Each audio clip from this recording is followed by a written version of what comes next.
Bonjour, j'ai le plaisir d'accueillir Nathalie Dubois. Bienvenue. Bonjour. Vous êtes la directrice juridique corporate et administration chez TF1. Alors, on l'a vu aujourd'hui beaucoup, la direction juridique pardon, a beaucoup évolué ces dernières années. Comment vous décririez votre rôle aujourd'hui, d'autant plus dans un groupe comme TF1 et dans un groupe de médias? Alors aujourd'hui, la fonction juridique, elle est extrêmement numérique. Du coup, c'est le thème aussi de l'intervention dans le cadre de la journée d'aujourd'hui, puisque ces dernières années, l'accès à l'information est de plus en plus étendu, de plus en plus rapide. On assiste aujourd'hui à une véritable révolution de notre métier. Et la fonction du directeur juridique aujourd'hui est d'anticiper ces évolutions, à la fois sur nos matières juridiques, qui sont en constante évolution, surtout effectivement dans le secteur des médias, comme vous le soulignez, où on est en concurrence avec des acteurs du web et des acteurs internationaux. Donc on a effectivement un gros chantier réglementaire sur le plan juridique, mais aussi dans la transformation de nos organisations, puisque le management 2.0 est devenu aujourd'hui une réalité, et nos études de droit ne nous préparent pas nécessairement à aborder ces thématiques et à transformer finalement nos managers en leaders et plutôt en mentors qu'en experts juridiques. Alors concrètement, comment ça se passe? Comment vous vous adaptez à ces nouvelles évolutions justement?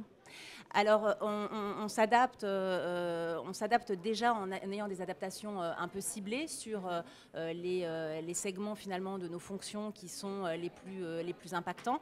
Par exemple, chez TF1, c'est vrai que nous sommes une société qui gérons de l'immatériel, environ 7000 contrats par an, donc c'est assez lourd pour la fonction.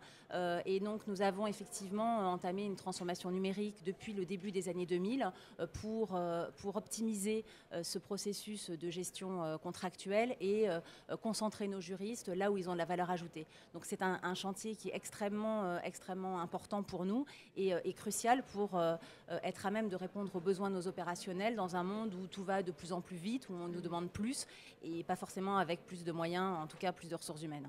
Alors au-delà de votre seul niveau, vous travaillez aussi beaucoup sur l'ensemble des chantiers de croissance de l'entreprise. Est-ce qu'on peut citer un ou deux exemples récents dans lesquels, par exemple, un projet dans lequel la direction juridique aurait été impliquée récemment et qu'on n'aurait peut-être pas imaginé il y a 5 ans? Alors moi, il y a un projet sur lequel j'ai passé beaucoup de temps et effectivement, il y a 5 ans, j'aurais absolument pas imaginé travailler dessus. C'est le chantier de la cité musicale de l'île Seguin, sur lequel effectivement Bouygues et Sodexo ont fait appel à TF1 pour la partie exploitation commerciale. Donc pour nous, effectivement, juristes dans l'audiovisuel, travailler sur un partenariat public-privé, voilà, c'est vraiment quelque chose de totalement inattendu. Il a fallu effectivement partir de zéro, ce qui montre que les juristes, en fait, aujourd'hui, doivent être capables de se former sur de nouvelles matières. On voit notamment que la concurrence, la compliance sont des matières qui se complexifient et qui prennent de plus en plus d'ampleur dans notre quotidien.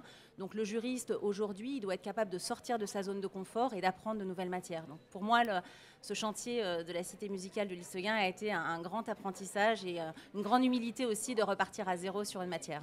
Et alors juste pour terminer, quel conseil vous donneriez aux jeunes directeurs juridiques qui sont ici ou à ceux qui ont envie d'entreprendre cette carrière-là? Alors, pour les juristes, je dirais qu'il faut effectivement faire preuve de beaucoup de curiosité intellectuelle. Il faut faire preuve aussi d'opportunisme, avec humilité, mais il faut surtout oser. Il faut libérer la parole des juristes. Je pense que les juristes sont souvent assez sages, ne prennent pas forcément beaucoup la parole et n'osent pas vraiment. Donc il faut qu'ils fassent entendre leur parole. Ils ont beaucoup de choses à dire, notamment dans l'accompagnement de la stratégie de leur entreprise.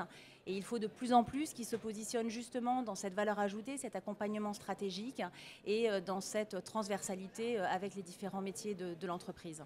Très bien, le message est passé. Merci beaucoup. Merci.